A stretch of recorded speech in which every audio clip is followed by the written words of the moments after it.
Bienvenidos nuevamente. Comenzamos con este segundo bloque de paneles en CPR 2021. Comenzamos con el panel Tecnologías de la Comunicación, Comercio y Competencia, pero antes quería por favor recordarles que en caso de que tengan preguntas, las pongan en el chat en vivo de YouTube para que podamos enviársela a los panelistas y al moderador para que puedan contestarlas y hacer mención de ellas. Así que muchas gracias, los dejo con Marzo Iorio Arana y el panel Políticas de Competencia, Tecnologías de la Comunicación, Comercio y Competencia. Muchas gracias. Thank you very much for everybody for being here. Today, we have a panel on ICT trade and competition. And we will start, we have 4 panelists, and we will start with Jesus Zarita González, with the paper on megadatos y la política de competencia, que tiene el título de Concentration in Mobile Telecommunications. So, Dr. Jesus Zurita, please, you have the platform for you. Thank you, Marcio. Could I speak in Spanish? Sure. We have 3 languages in this event, and you are Okay. completely free to speak in any one of them. Okay, thank you very much. Well, bien, el tema que voy a exponer se refiere a la concentración en las telecomunicaciones móviles, que ha sido pues un tema en los últimos años muy debatido. El tema se basa en la parte empírica del trabajo se basa en una muestra de 50 países que tomamos de la matriz inalámbrica global, donde vienen, la que elabora Merrill Lynch, en donde vienen pues economías avanzadas y economías emergentes. Más o menos la mitad y la mitad, ¿no? De economías avanzadas y emergentes, entre las cuales se cuentan pues las principales economías de América Latina y bueno, las economías de la OECD, obviamente incluye también a México, ¿no? Y la parte de América Latina, países, economías grandes, digamos, de América Latina. Y bueno, entonces la idea pues es examinar este tema.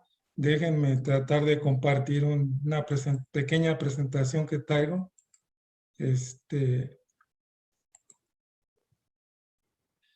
Bien, entonces empezamos. Bueno, el título es Concentración en las telecomunicaciones móviles. Un poco la presentación, el trabajo, digamos, incluye estas secciones que aquí se comentan. Aquí vamos a comentar solamente brevemente sobre los principales resultados, ¿no? Bien, si quieren empezamos con una cita que es muy ilustrativa del tema, una cita de un economista francés en un texto que escribió en 2019 que se llama The Great Reversal, y él dice que la concentración es parecida al colesterol, que hay concentración que es buena y concentración que es mala. Bueno, ahorita vamos a ver, vamos a platicar un poco sobre esto. Bien, la idea del trabajo era examinar medidas como que son muy estándar, digamos, por así decirlo, en concentración, que son básicamente el número de operadores y el índice de Herfindahl-Hirschman, que el número de el índice de Herfindahl-Hirschman, además de considerar el número de operadores, pues considera también las participaciones de mercado de cada uno de estos. Bien, si observamos las gráficas estas, que resumen, digamos, los resultados de la muestra, de cada una de las variables estas, la media del número de operadores en la muestra se ve claramente que disminuye de poco más de 5 a casi 4, ¿no? 4.25 o algo así. pero digamos lo que indicaría pues que hay mayor concentración, ¿no? Dado que el número de operadores disminuye, pero si lo medimos con el IHH, resulta que no, que nos da que la concentración ha disminuido, ¿verdad? Como se ve aquí de que el IHH en la muestra que abarca de 2010 a 2020 para estas 50 economías que comentábamos, pues ha venido disminuyendo con un ligero repunte en 2020 bueno, que no es muy importante, ¿no? Pero lo destacable, pues, es que una medición nos dice que hay más concentración y la otra nos dice que hay menos concentración. Bien. Una manera de ver qué efecto puede haber tenido, pues, la concentración, ¿no? Es verificar qué ha pasado con los precios de los servicios.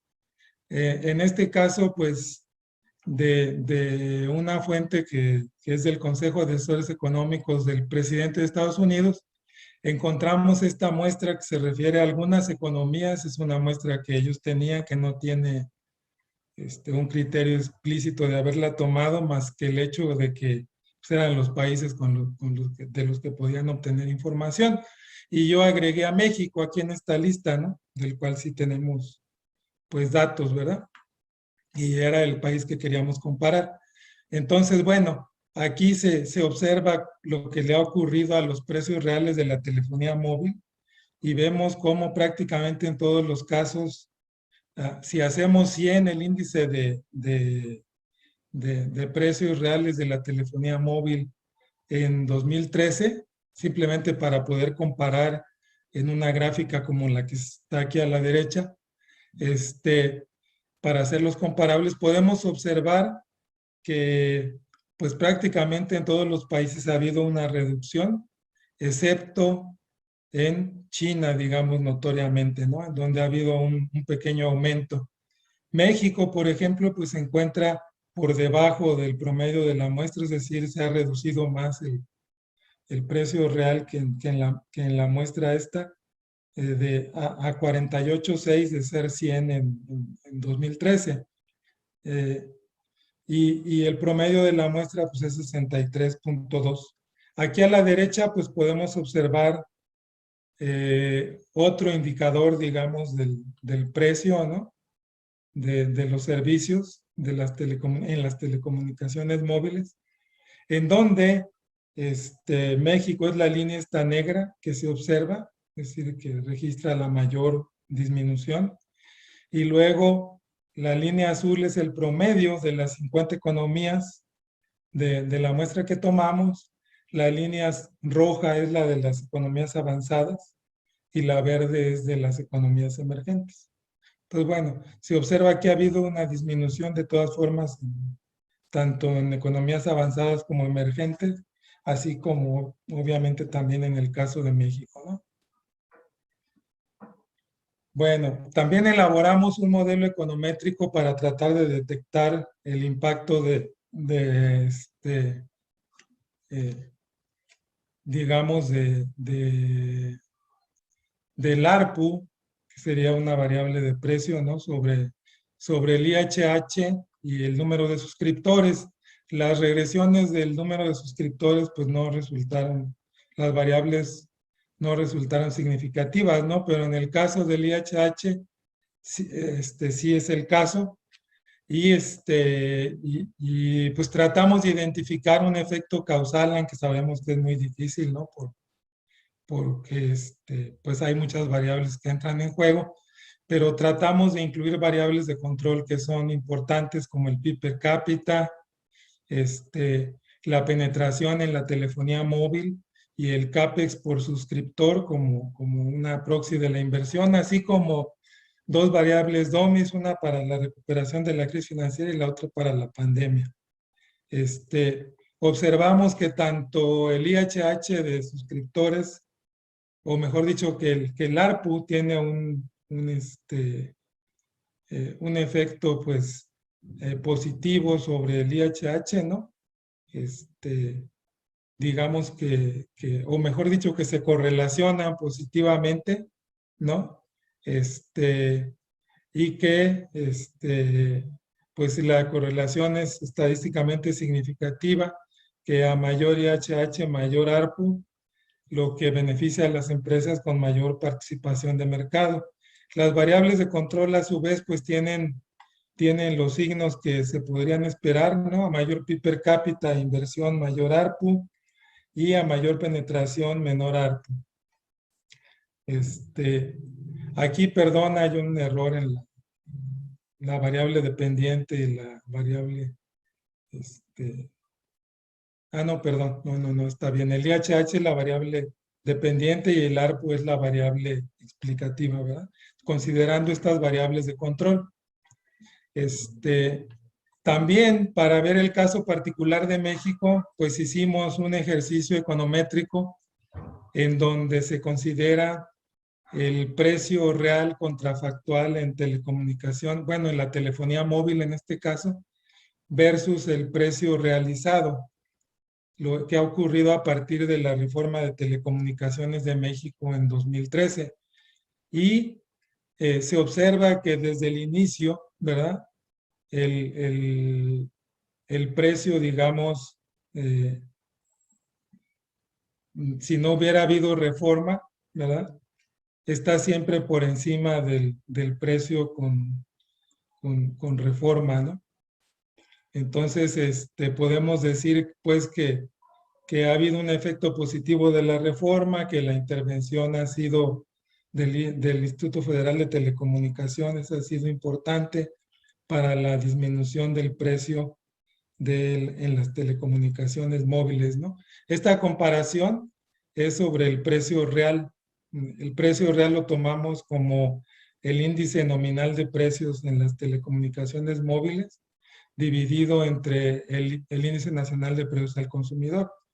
Y nos dio este ejercicio que tenemos aquí, en donde claramente se observa pues que aproximadamente hay una diferencia de poco más de 10% en casi todo el periodo, ¿no?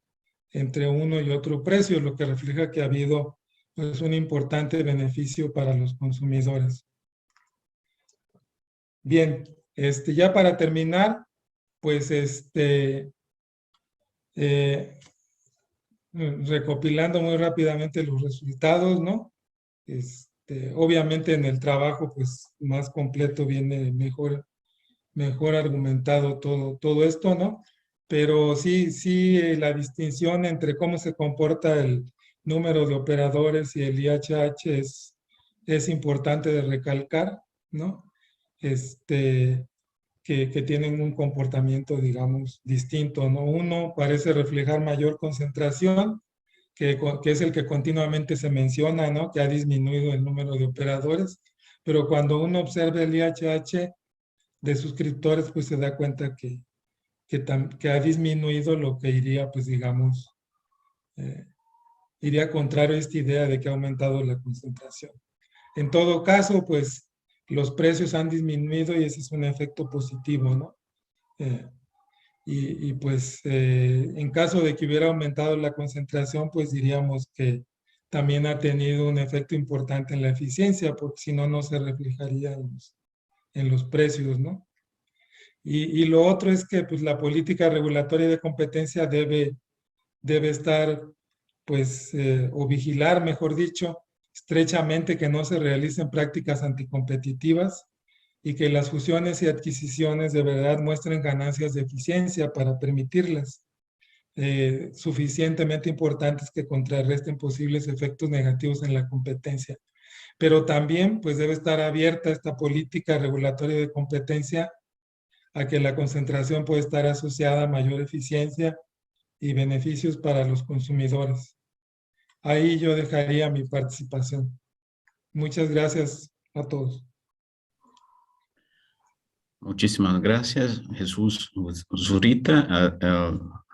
El tópico, your topic is so interesting in terms of how we deal with the post-pandemic analysis of competition and and concentration and mobile phones, and in this new world of that concentrates everything in the new network, and mostly mobile network.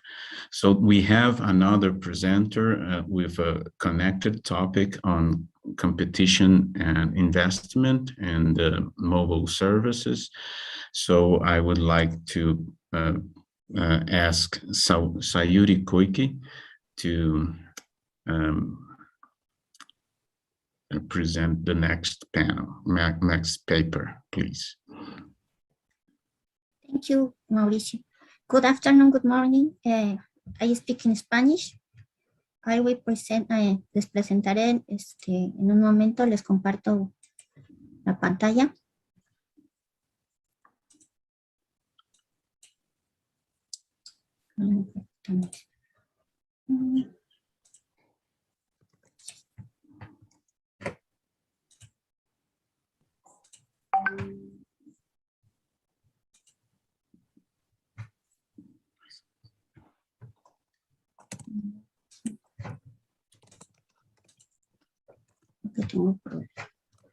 ¿Sí están viendo la presentación?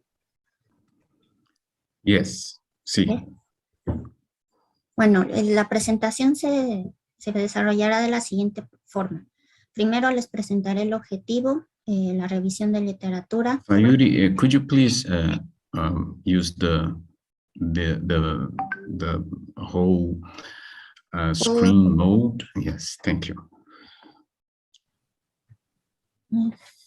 ¿Sí se está viendo? The whole screen? No, we are still seeing the presentation. Sorry. I have a... Now we see it. Thank you. Thank you. Bueno, el objetivo de este trabajo titulado Competencia e Inversión en los Servicios Móviles, una evaluación de los factores determinantes de la inversión en México, es comprobar, para el caso de México, si existe una relación en forma de invertida entre la inversión y la competencia, así como determinar los factores que han influido en la inversión en infraestructura en el sector de telecomunicaciones móviles. De la revisión de literatura existen dos efectos. Un efecto denominado escape, estudiado por Auro, que dice que a mayor competencia, mayor inversión. Por otro lado, también tenemos el efecto schumpeteriano, que dice que en mercados mayormente concentrados existirá mayor inversión.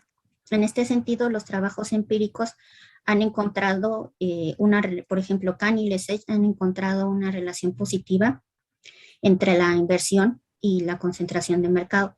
Por otra parte, otros estudios no han encontrado dicha relación, y otros estudios como el de Yen y Havonon han encontrado una relación en forma de invertida entre la inversión y la competencia.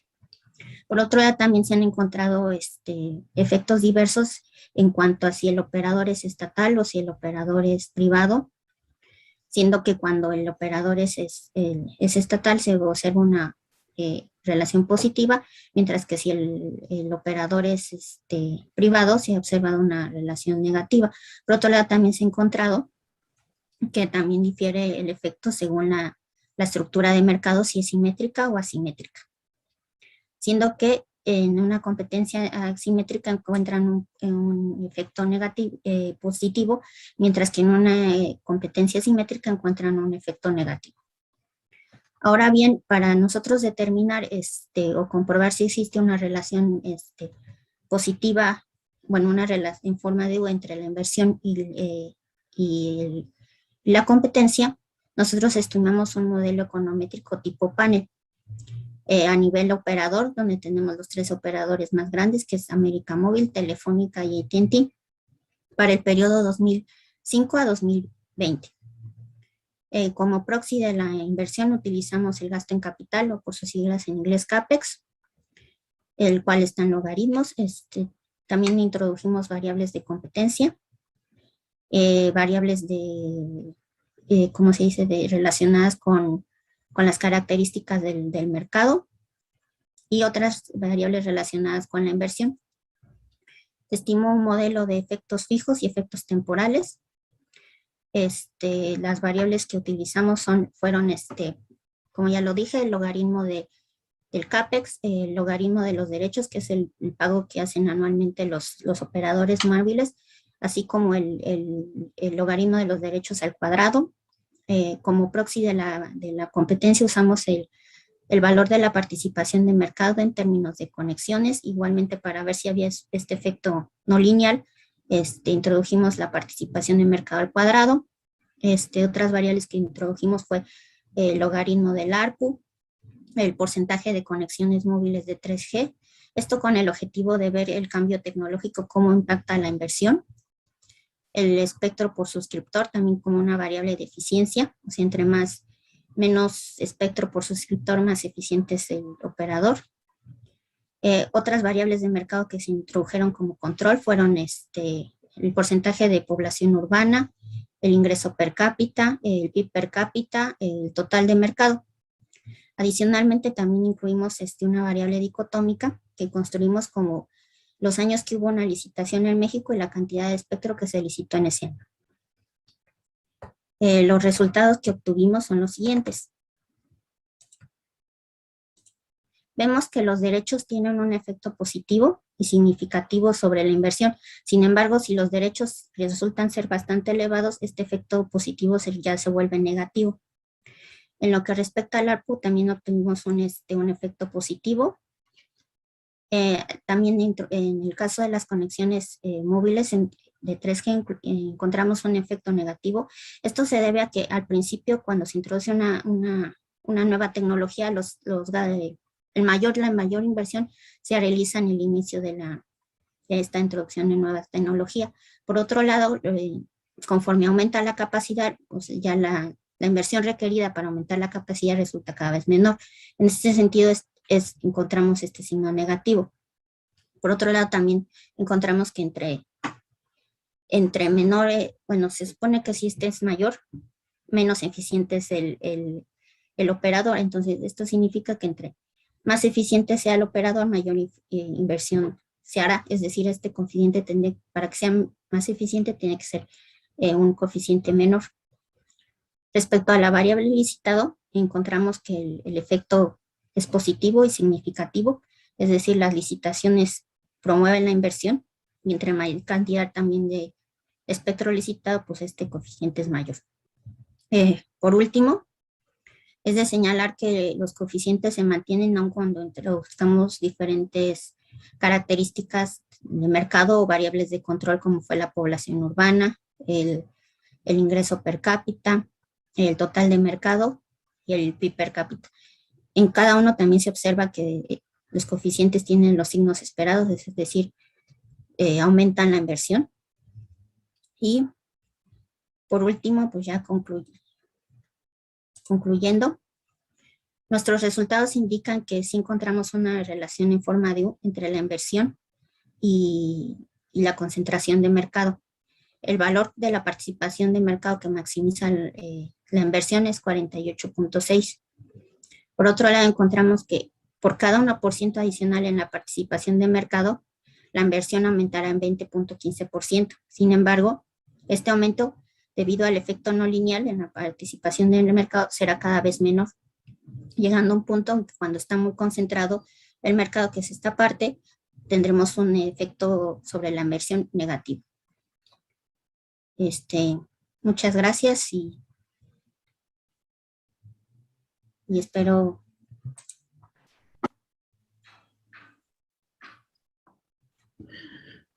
Muchísimas gracias, Sayuri. We can go to the third presenter. Oh, can you stop the share your video? Yes, thank you. Thank you very much. So the next presenter is Tiago Souza Prado, and the paper is a paper on assessing the market power of digital platform. Welcome, Tiago. The platform is yours. Thank you, Dr. Marcio Iorio. Can you see my slide? Yes, I can. Thank you. Okay, great. Oh, no. let me see, where is it? Now we're Okay, great. not any. Okay, now, yes. Yeah, let me, because I'm running with 3 screens here and sometimes it gives some confusion. First of all, thank you very much.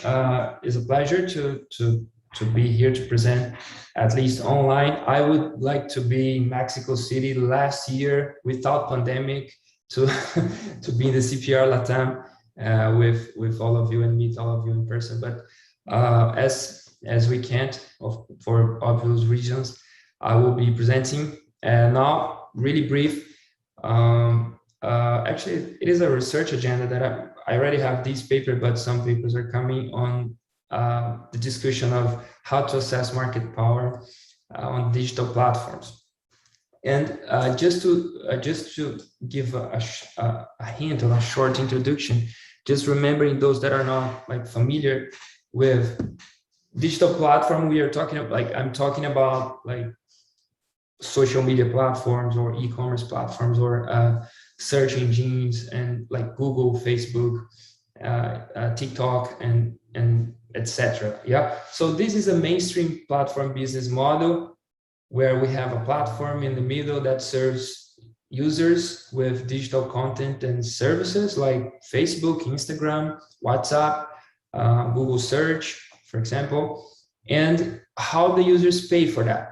The users pay for that with their attention, they are and or data that are extracted from these users by the platforms, and also in some case monetary payment in some business models of subscription. For example, Spotify, you can exchange the service per your time hearing some ads, or you can pay a premium subscription, for example, and then you can access all the content without ads. On the other side, the platform collects this attention, data, and like money, and then offer spots for mainly for advertisers. There are some other users here, like for example, suppliers of Amazon, for example, that are in the other side. But I'm focused here just to be more didactical on the advertisers in this other side of the platform that use this attention and data supplied by the platform and pay for that. This is what mainly remunerate the platform to provide these services that are normally free for end users in most of the cases. So these are basically how the business model works. Normally, these payments here from advertisers to, let's say, to Facebook, these subsidize the offer of free services for the internet users, all like services that we really like and we use a lot throughout the day. Okay, so this is the main like idea, the business model, and what is the motivation of this work is that like how to assess market power on this environment, and specifically on the user side, because we know that Google has 95% of market share among search engines. We know that Facebook and Instagram has a very big market share, WhatsApp, a very big market share among users, and but they don't charge anything for their prices. And the traditional competition policy and regulatory economic regulation framework deal with defining significant market power through a SNP test, what is a small, significant, non-transitory increase in price. The idea is testing if a small increase in price of one service provider will make that service provider lose some market share, and this may guide the definition of the market and the definition of market power of the provider. Yeah, but the problem is that in these services, in the digital economy, most of services are free of charge. So this impose some challenges. They are free, but actually people are not paying with monetary, with money, but they are paying with attention, paying with their data, and so on and so forth. So Some challenges are that platforms offer digital services that are mostly sponsored by attention and data collection, not just retail price, as I said.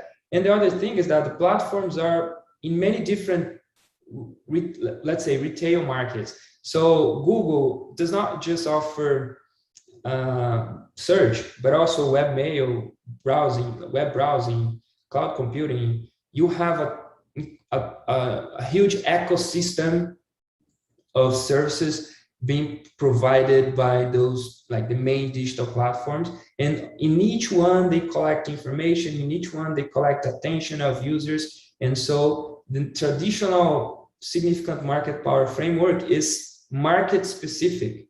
And the main objective here is propose a model for accessing market power of digital platforms when they are present in several digital markets, because these markets are interrelated. You cannot just use and analyze one market without looking how the platform is present on the other ones. So this is the main focus of the paper. And I'll give a hint on the conceptual model that we use. We considered a utility model, trying to understand the utility derived by people when they are using, for example, Facebook, or even a video streaming platform, let's say YouTube. So this, I think this idea of the video streaming platform is the best one to exemplify this model. So I'm considering that the utility that people derive on accessing a video streaming platform is based a function of the quality of the service and the content and the experience of the, mainly related with the content, with the ability to find the content that they want, and so on and so forth. There are a lot of variables here, but I'm just giving up, summing them up in a view of quality.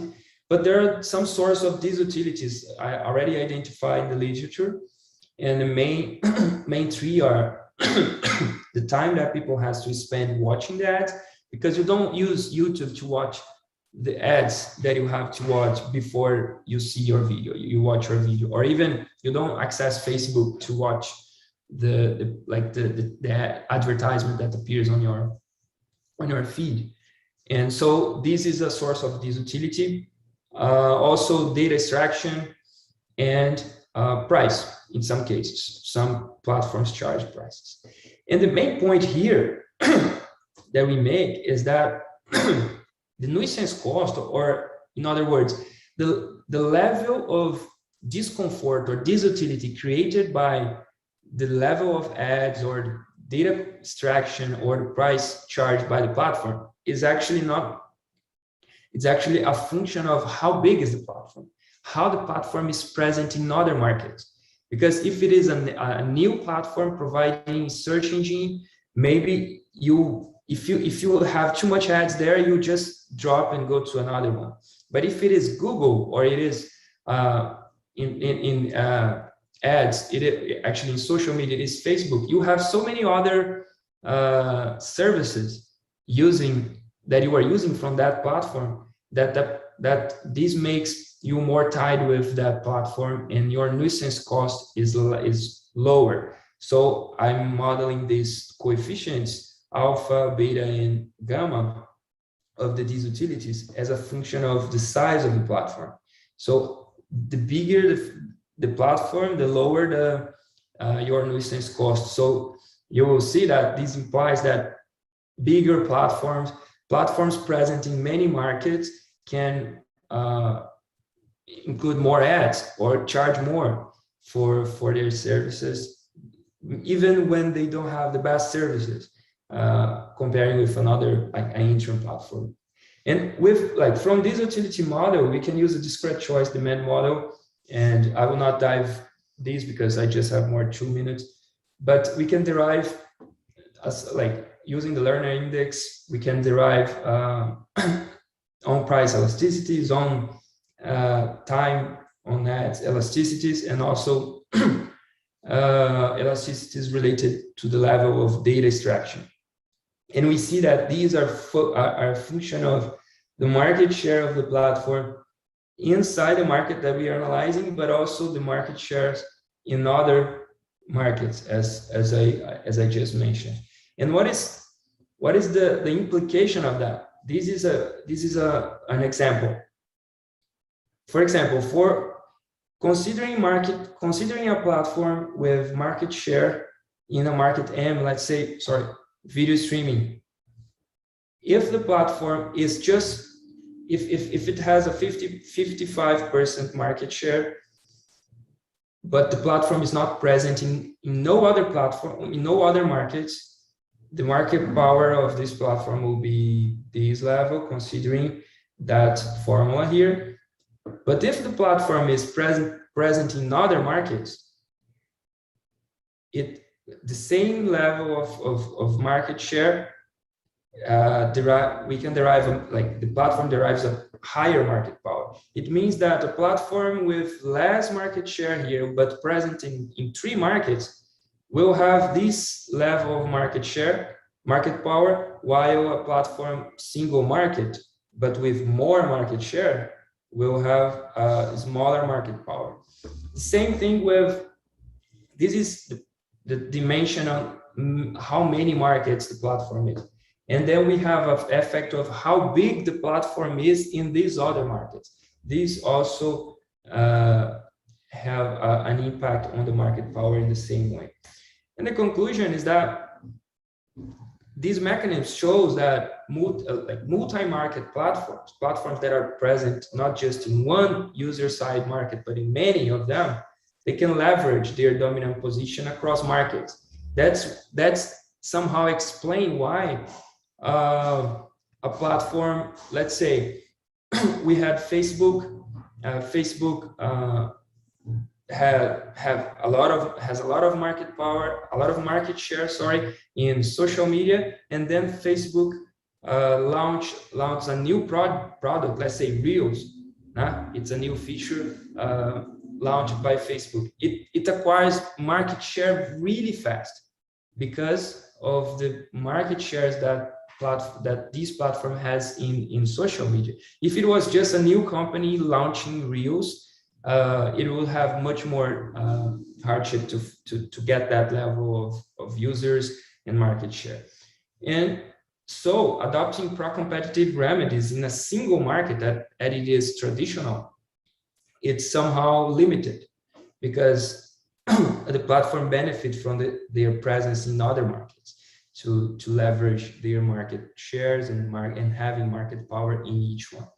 And to solve these, some things that could be thought is on developing not just the SNP test, but also tests what is the impact of increasing the level of ads and the level of data extraction on a platform to see how the platform will be harmed in terms of losing users, because this is a similar concept of when we have a traditional market just using price to charge the users, and then adopting, once we have defined the market, the relevant markets based on these 3 different tests, we then apply remedies, not just in one market, but in other markets where the platform is present in the user side, in order to have more effectiveness on the endeavors of increased competition in the digital economy. That's all. Thank you very much. The paper is already in the SSRN, so for anyone to take a look and ask questions afterwards, or even now if you want. Thank you very much. Thank you very much, Tiago. It's also an interesting take on the issue. I would pass it along to the next panelist, but we are still waiting for him to log in. Anyhow, we could invert the sequence and start the Q&A period. And I would start with you, Tiago. Would you, in that significant market power utility model that you are proposing for big techs, your proposal of measuring it would entail or would benefit from changes in the antitrust legal frameworks in the Americas region, or the framework would be ample enough, wide enough to encompass what you are proposing right now?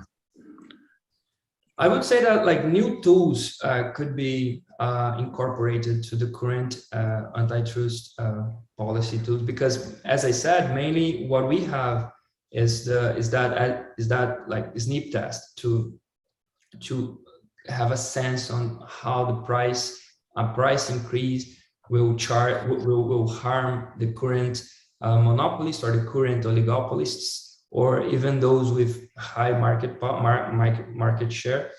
And the point is that now we have to think on other tests, because people are not paying just with money, people are paying with attention, people are paying with data.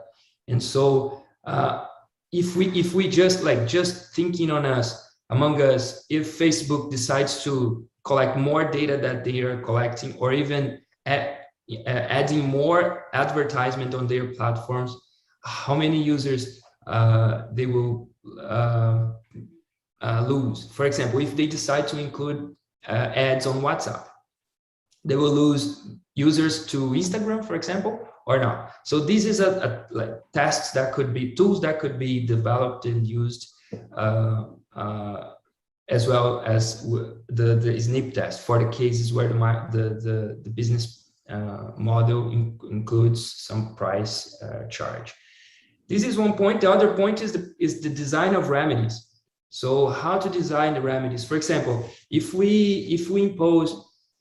antitrust policy makers impose interoperability or even data portability against like monopolists or those with market power in search engines, for example, let's say Google. So Google would have to share their information for other platforms that want to also offer search engine service. But Google does not just use the data that they collect on Google search. It uses also information that they collect on Google Cloud, Google Web, like the Google Chrome, or even the webmail, or even the Android operational system. So it's an entire ecosystem of services in different markets that are collecting information, and these could be should be addressed as a whole, not just a single market view. That's the main two things that I think that could be evolved in the current policy framework. Thank you, Thiago. Outra pergunta agora para Jesús Zurita, de Adrián García. ¿Puede explicar cómo se construyó la variable ARPU de su modelo? ¿Cómo se decidió que la variable ARPU sea la explicativa del IHH? ¿Considera ser la relación causal en la dirección opuesta? Esta fue la pregunta de Adrián García. Jesús, ¿puede responderla? Sí, cómo no. Pues nosotros hicimos unas pequeñas pruebas no de la causalidad en el sentido a lo mejor que él está diciendo, pero sí en el sentido que se hace como en series de tiempo, ¿no? En donde uno dice si la causalidad en el sentido de Granger, pues, ¿no? Y encontramos nada más el efecto del ARPU hacia el IHH y no efecto de retroalimentación, ¿no? Aunque eso no es exactamente la causalidad que a lo mejor la persona que pregunta está pensando, ¿no? Sí nos da evidencia de que pues la forma en que pusimos las variables tenía pues sentido, ¿no? Para la regresión. Y bueno, y la variable del IHH pues era la variable que nos interesaba explicar, ¿no? Y resultó prueba de causalidad de Granger nada más en el sentido que nos interesaba a nosotros. Tratamos también para este efecto aunque sabemos que es difícil pues hablar de causalidad en econometría, tratamos de detectar algunas variables de control que fueran importantes para que la relación entre el ARPU y el IHH pues fuera digamos, más allá de lo que estas variables de control explican, digamos, de la variable dependiente, ¿no? Entonces, consideramos el PIB per cápita, la inversión por suscriptor, ¿no? El CAPEX por suscriptor y la penetración en telefonía móvil, ¿no? Todas las variables estas resultaron significativas. La inversión por suscriptor nos dio un signo positivo, ¿no? Y también bueno, perdón, y la única que no dio signo positivo pues fue la penetración, pero se puede entender porque la penetración pues tiene un efecto de escala, ¿no? Es como a mayor penetración pues hay economías de escala y eso reduce los costos unitarios y eso permite reducir, por ejemplo, pues que puede provocar una reducción también en precios, ¿no? Sería la variable aquí en este caso que interesaba. En fin, sería lo que comentaría, ¿no? Muchas gracias, Jesus. That was exactly the time we needed for the last presenter to be with us. I apologize in the name of the organizing committee for the double time zones that we were working with. So anyway, Fabio Storino, he's going to present a paper on business to commerce payments, and if Fabio are you there? Could you please present? Thank you. Yeah, I'll share my screen. I'm sorry, everybody. As Professor Mascarenhas said, I confused the time zone between Mexico City and São Paulo. For me, it would start 1 hour from now. So I'm really sorry for my delay. Bueno, voy a cambiar para español ahora que hizo mi presentación en español. Entonces, bueno, soy de CETIC, que es el Centro Regional de Desarrollo de Estudios para el Desarrollo de la Sociedad de Información en Brasil, y voy a presentar un resultado de 2 encuestas nuestras. Y el objetivo del estudio es analizar el perfil del comercio electrónico en Brasil en los años más recientes a partir de 2 perspectivas. La primera es de empresas, y para eso utilizamos los resultados de la encuesta TIC Empresas 2019, que es la última, y sobre los individuos o consumidores utilizaremos los resultados de una encuesta hecha durante la pandemia el año pasado, que es el panel TIC COVID-19.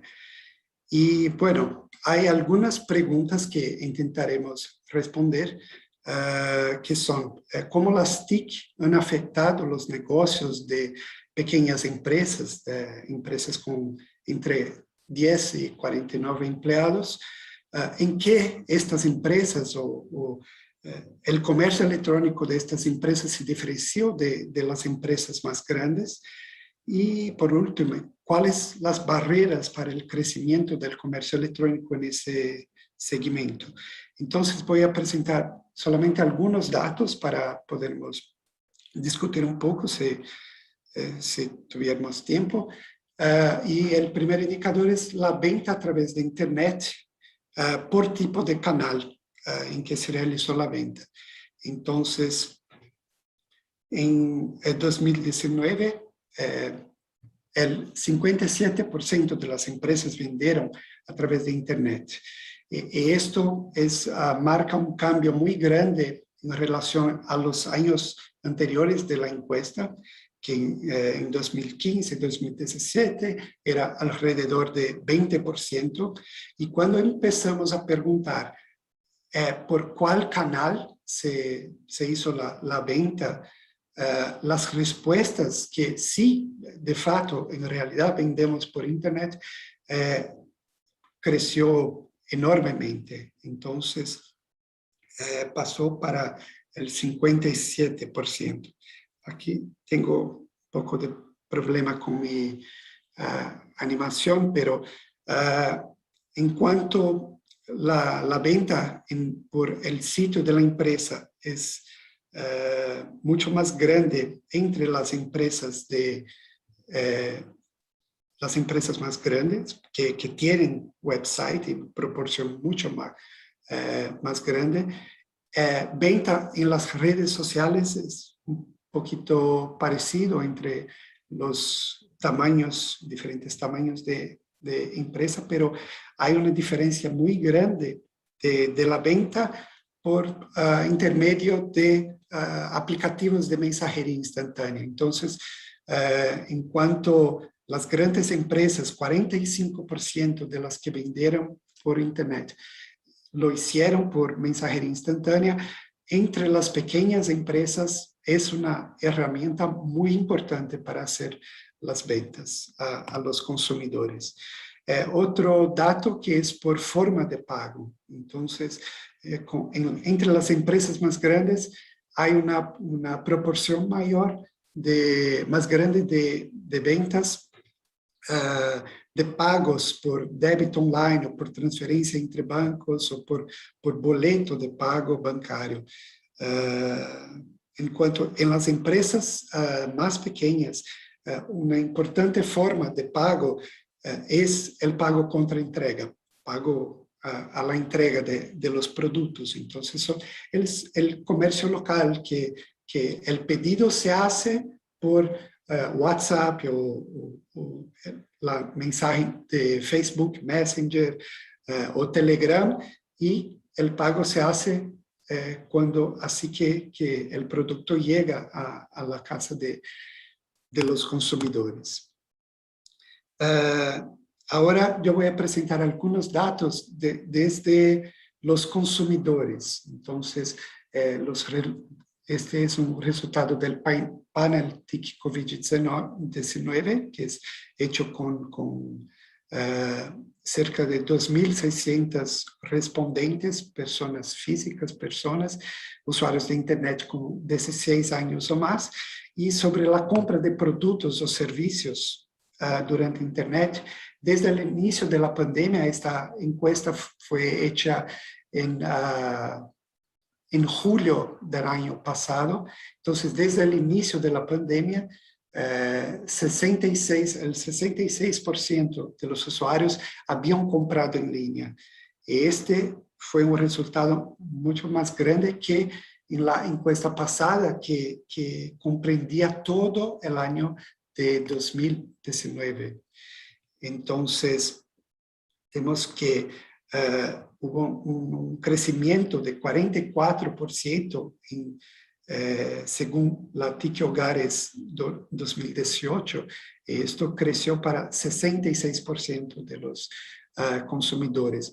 Entre hombres y mujeres hay una diferencia muy interesante que es el crecimiento más grande entre las mujeres. Y por estatus socioeconómico, y el crecimiento más grande que el crecimiento entre los hombres. Y por estatus socioeconómico, aunque la gente que tiene una más renta hace compras en proporciones más grandes que la clase D y E, todas las clases sociales observaron un crecimiento de la compra por Internet durante la pandemia. Y los productos comprados a través de Internet, el crecimiento de relación a la encuesta TIC Hogares del 2018 tiene mucho que ver con la situación, la emergencia sanitaria y Entonces, la compra ordinaria de productos alimenticios creció demasiado en este periodo, así como compra de productos de cuidados personales o productos o medicamentos y también los artículos de papelería. Entonces, actividades relacionadas no solamente al cotidiano, pero a las actividades que se empezaron a hacer remotamente, como enseñanza remota, observaron un crecimiento de compras relacionadas a ellas. Y otras actividades como pasajes aéreos o entradas para eventos culturales que disminuyó mucho durante este periodo. Y el 46% de los usuarios de Internet que compraron por la Internet usaron apps de mensajería instantánea. Entonces, es una herramienta muy importante para los consumidores durante la pandemia. Y nuevamente la misma pregunta que hicimos a las empresas, ¿no? ¿Cómo se dio la compra? Entonces, una cantidad más grande por tarjeta de crédito hecha en el sitio de la empresa, pero también el pago contra entrega fue muy importante en este periodo. Y este año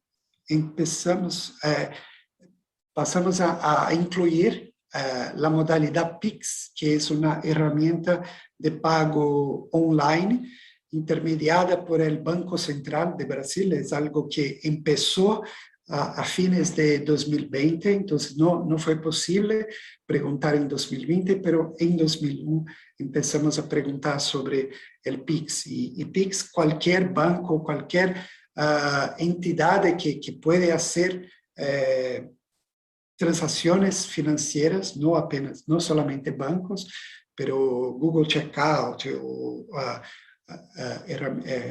PicPay, aplicaciones como PicPay. Entonces es posible hacer transferencia entre cuentas bancarias y no bancarias por intermedio de esa herramienta Pix. Y la adopción de Pix en Brasil fue impresionante durante el periodo. Entonces, al fines de 2020, tenía 39 millones de usuarios registrados, que creció para en septiembre de 2021 más de 100 millones de usuarios. Este es casi la totalidad de brasileños que tienen una cuenta bancaria en Brasil. Entonces, prácticamente la universalización. Y por número de transacciones también salió de 34 millones de transacciones en noviembre de 2020 para más de 1.000 millones de transacciones en septiembre de 2021. Entonces, es una modalidad que gana cada vez más importancia en Brasil. Y para terminar, solamente unas consideraciones, cuál es el impacto para las pequeñas empresas, el pequeño comercio, de un evento tan importante, tan marcante en el mundo como el apagón de Facebook en el comienzo de este mes. Entonces, hay una proyección de NetBlocks que estima los impactos para cada país del mundo con base en datos de Banco Mundial y de varias otras fuentes de datos, que la interrupción del servicio de Facebook, WhatsApp e Instagram resultó en una pérdida de más de 28 millones de dólares, que equivale a 120 millones de reales en Brasil. Una interrupción de 6 a 7 horas de servicio. Entonces, esto muestra la dependencia de las grandes plataformas para la búsqueda del contacto. Entonces, el teléfono, un medio de contacto con los comerciantes, y también de la intermediación de la venta. Entonces, la negociación, tienes este producto y cuánto está, y yo quiero, y puedes entregar en esta dirección. Entonces, todo este proceso se hace en el pequeño comercio en grandes proporciones por medio de estas aplicaciones, las redes sociales y los apps de mensajería. Entonces, uno de los posibles impactos futuros de esta interrupción y un fenómeno que ya comienza a acontecer en Brasil es la diversificación de las plataformas de comunicación. Entonces, no solo Facebook o Instagram o WhatsApp, sino también la utilización de otras herramientas como Telegram o otras redes sociales como el TikTok para hacer este tipo de promoción o de contacto con los consumidores. Otra es la presencia y la diversificación en diversas plataformas de ventas online, como Mercado Libre o el Magalu, que es Magazine Luiza, creo que es solamente en Brasil que actúa, pero Amazon Marketplace, etc. Y otro es la importancia de tener un punto de referencia, un punto de presencia fixo en la web. Entonces, no depender de terceros, pero tener su propio enderezo, su propia dirección en Internet, que es por medio del sitio web. Entonces, las empresas con sitio, en cuanto en las grandes empresas, el 87% de ellas poseen un sitio web propio. Entre las pequeñas empresas, la proporción en 2019 era solamente de la mitad, del 52%. Y el crecimiento del número de sitios o de ventas de dominio de .br en Brasil creció increíblemente en 2020 y siguió en 2021. Entonces, en los últimos años de 2016 hasta 2019, se quedó alrededor de 4 millones de dominios. Hubo un aumento de 500.000 dominios en 2020 y de más 500.000 dominios web en 2021. Entonces, demuestra que este es un fenómeno que está creciendo en Brasil. Y esto es todo y pido disculpas por el retraso y muchas gracias por escucharme. Thank you very much, Fabio. We apologize for the double time zone event, which is already complicated in our experience in the internet now. So thank you very much. I would love to ask some things about your paper, especially some details on this such a rich granulated data that you provided us with in your paper. So I invite everybody to read the paper after it's published in the proceedings, and I'm looking forward for that. Please send me the papers after until December 10th, so that we can publish it and the right up to the end of this year. We have unfortunately we are already late in this panel and we need to pass to the last one, but thank you very much to all the participants and the attendees, and I give back this to Juan for the next event, and we are our panel and last panel of the CPR Latam 2021. Thank you. Muchas gracias, Marcio. Muchas gracias a todos los panelistas. Realmente los trabajos son súper interesantes. Como decía Marcio, a fin de año estos artículos van a estar publicados junto con los proceedings de la conferencia, por lo que todos podrán leer las investigaciones completas. Enseguida comenzamos con el siguiente panel acerca de tecnologías de la comunicación para el desarrollo y brecha digital. Será moderado por Eric Huesca de la Fundación para el Conocimiento y la Cultura Digital, Pero quería recordarles que por favor dejen sus comentarios en el canal de YouTube, en el chat online, y también que al cierre de la conferencia, luego de este último panel, tendrá lugar la presentación del fellowship desarrollado en conjunto por CLD, el Centro Latam Digital, y ACIET, por lo que por favor no se desconecten luego de la última del último panel, y enseguida seguimos. Muchas gracias.